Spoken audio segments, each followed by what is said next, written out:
You guys remember this thing? Yep, that's the supercharged 4-cylinder out of the Briggs body T-bucket sitting up here in the stand, which means we pulled it out of the T-bucket after our last video. So shortly after our last video, we did pull the thing in, got the 4-cylinder out of the car, got the V8 all cleaned up and everything situated to go in, pulled this one, set the V8 in with the Powerglide and made all the motor mounts and all that stuff. Got the flywheel, oil pan, a bunch of other things done on it, and everything's set up, cross members remade. So basically at this point, we're getting really close to starting this thing. The wheels just left today, we got brand new rubber for it. Wheels just left, the guy that bought it from me is gonna paint them up. Here's our V8 sitting in the rails, pretty much in various states of getting ready to go. Big mess on the floor we have going on here. Mike's over there finishing up the transmission lines. Alternator, everything's pretty much done. Got the bracket off right now. A few things are in paint. Got the front end all squared away. And we're pretty much getting close to firing this thing up, which we might be able to do today, I'm guessing. So basically I'm gonna jump on making some baffles for this thing, so when we do go to break the cam in, it's not deafening in here. It's gonna be loud regardless, but that's the next step here. Make some baffles for that, and I think, I don't know what else we have to do. Put the drive shaft in, right? Drive shaft, tranny fluid, put some braking oil in it and go. So over here on the bench I have a few stainless parts ready to go. The headers that I bought on it are stainless. So I got my caps here, and normally you would cap it off and you would open these if you just wanted it, you know, wide open exhaust, and then you would have an exhaust system coming off these bottom dumps. I'm going to make a couple of caps to cap these off, and then we're going to use these stainless milk pipe tubes here to make some baffles. With these plates, blow a hole in the middle, we'll have these on here like this, and we're going to turn these into big baffles. And then I got this thing that came out of a restaurant somewhere, all brushed stainless. I'm going to use this to make some cone tips on here with a slash cut, like a 60-degree angle or something like that. So first step here is I'm going to go down these stainless steel milk pipes and mark out some lines for some cuts I'm going to put in it, and then we'll get the air hammer and pretty much hit them down and make kind of like the inside of a glass pack with these things. And that's what's going to do the baffling for our baffles basically. So let's start marking some stuff out here and cut this up, get the baffles made, and we're going to be pretty close to being able to fire this thing up for the first time with the V8 in it.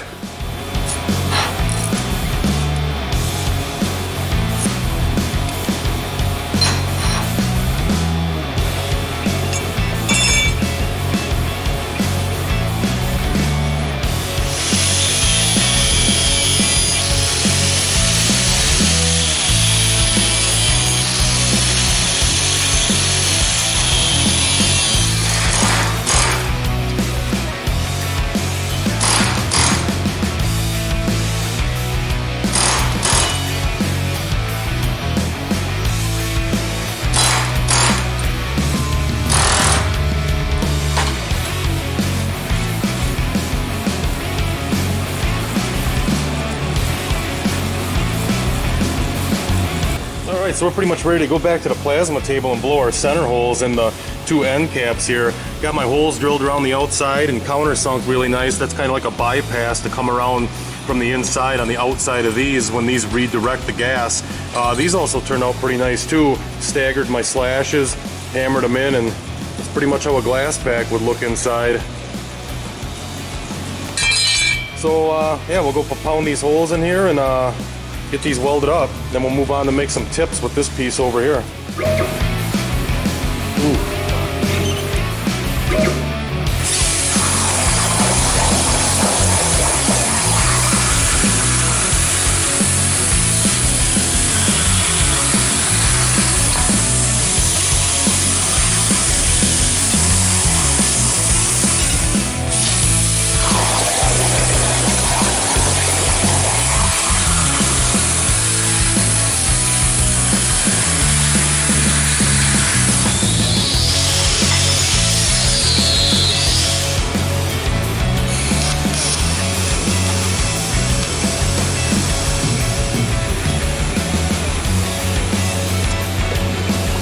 Both baffle tubes welded off to my caps now. Turned out pretty good. I think we'll be alright too with sound. They're pretty aggressive. Sometimes you end up welding a washer here on the inside just to quiet it down a little more. But I think we're going to try them the way they are. It's only a 305 low compression, so I think we're going to be alright. So before I put them in, I'm going to whack this thing up and get some nice slash cut tips sticking off the end of these. Kind of direct the sound down out when they come out of the headers.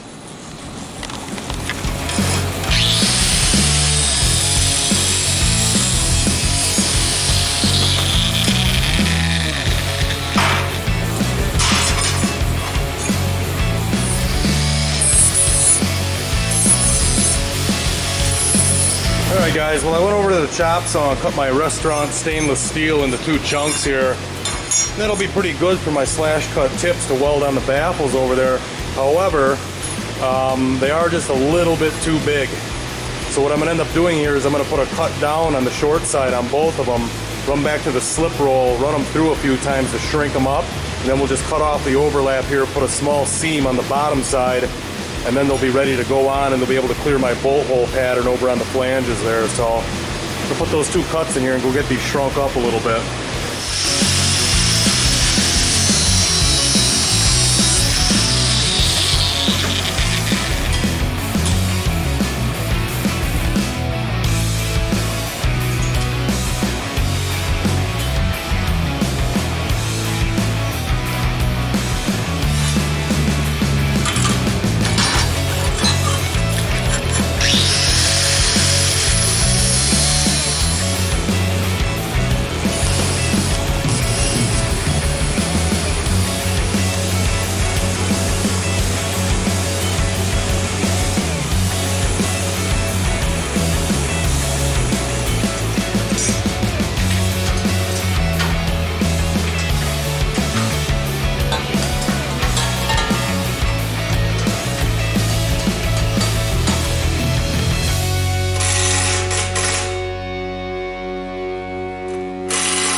Last thing you guys saw me do was roll all the bolts in this side on the baffle, and wouldn't you know it, we get over to the other side and put all the bolts in that side, get to the top one, of course the one right where you see it, and there's no threads inside this flange. So we ended up re-drilling all these holes out here and just putting 5/16 nuts and lock washers on this stuff instead of the metric junk they provided with it. The other thing I did real quick was I just cut 2 cap plates off here, or cut them out on the table and put them on here instead of having that extra piece of pipe that would normally go down to an exhaust. So we just got a flat plate here, got the bolts all in that stuff, and we're pretty much ready to start it. Well, pretty much ready to start it quietly, or quieter than it would have been. One other thing, I didn't come back in here and remiter the surface on this side. You guys can kind of see it kind of turned into almost like a teardrop because of basically shrinking that pipe in the slip roll. And actually I think it kind of looks cool that way. It's kind of almost got like a V-notch here. Kind of hard to see on the bottom there, instead of just being a flat slash cut. So that looks pretty good. So now we only got a couple things left here. We got to do a little bit of clearancing on the steering arms up here because we don't get quite full turn to turn, lock to lock on this thing. And we got to take it up in the air and get a pinion seal in the back and the drive shaft back in it. Other than that, I think we're almost ready to put oil in.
Alright guys, so the executive decision was we didn't like our fuel log, so we're making a new one.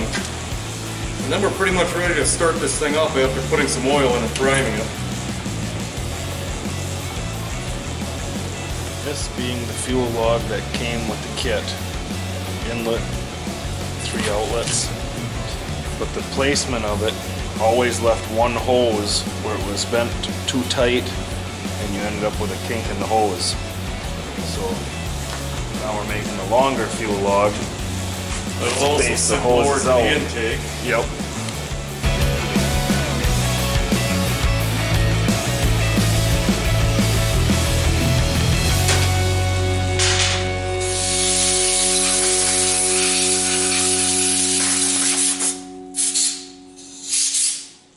Alright guys, I ran back to the lathe here and gave this thing a quick polish up and got all my fittings just threaded in without sealer on them so we can go get this thing mocked up on the intake and get it finished up. Ow.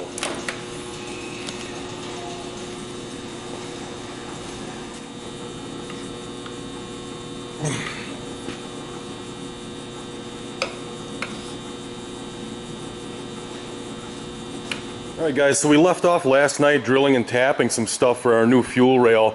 Came in this morning and I finished up all that stuff. Got my barb fittings in and also added on the throttle bracket and a return spring mount here. So everything's pretty much set up and ready to go, and that sure does look a lot nicer than it was before.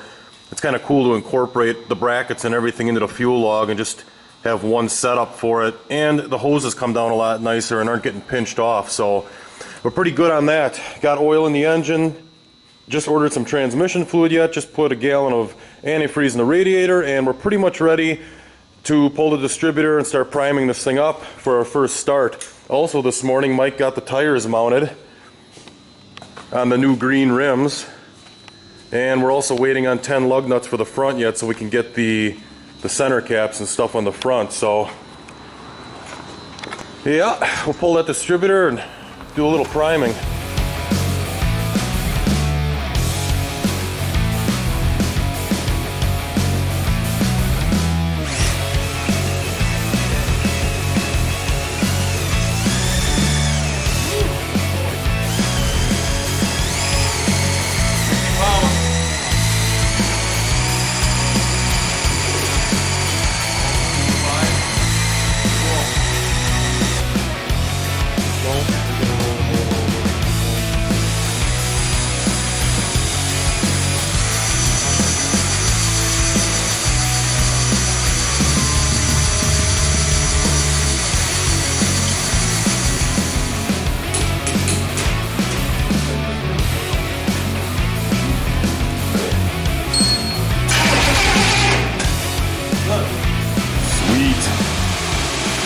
Alright, timing light's hooked up. Hopefully it's in park.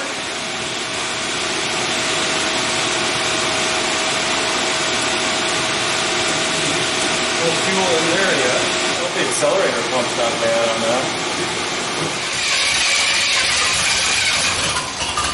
Go ahead, give it a shot.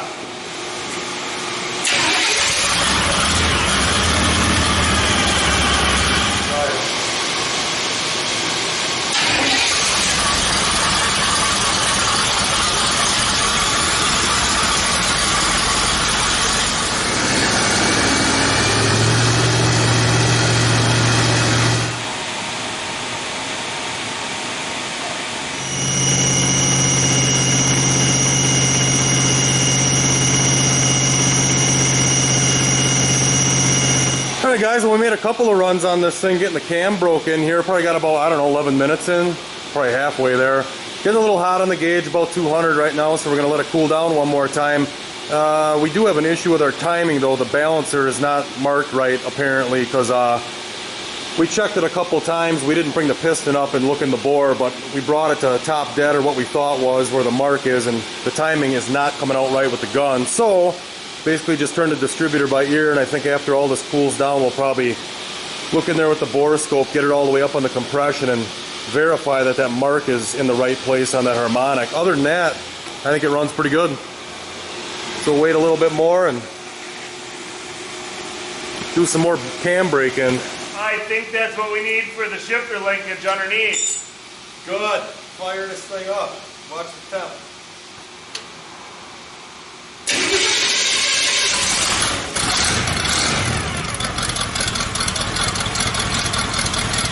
Go back down.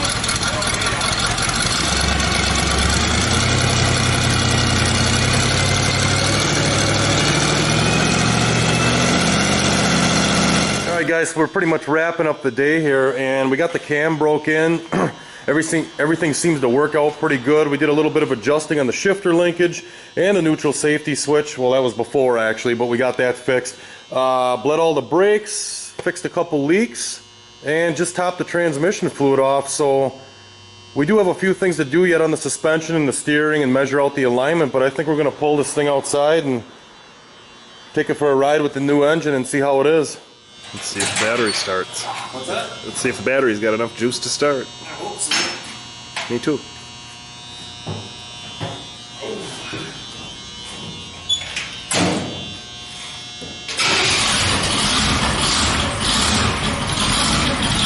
And it did. Sweet deal.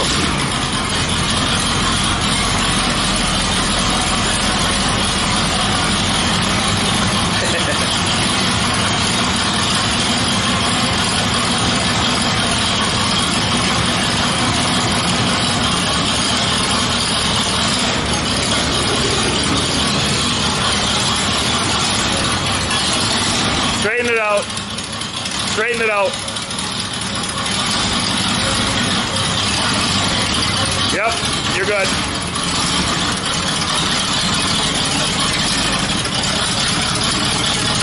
We still have to clearance steering to get a little more steering out of it, but should be enough for around town.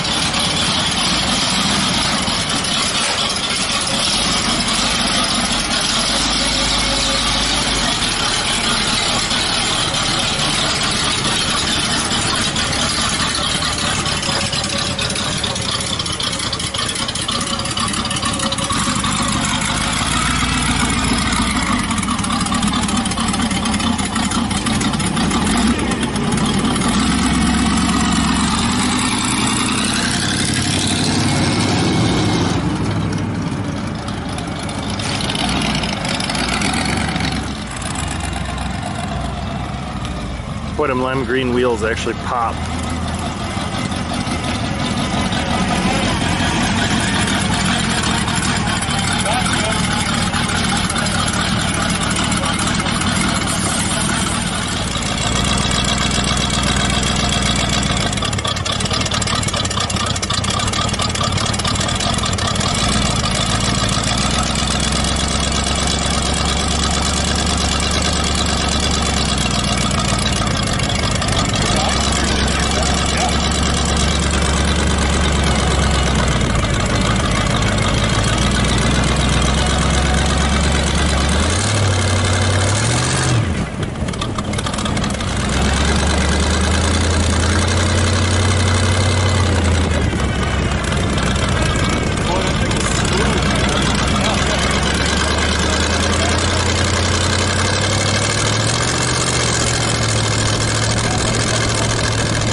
like a little kid in a candy store. I wish I could have drove it with that blower motor with a good trans at least once. Yep. That's what I was thinking the whole time. And with the 5-speeder.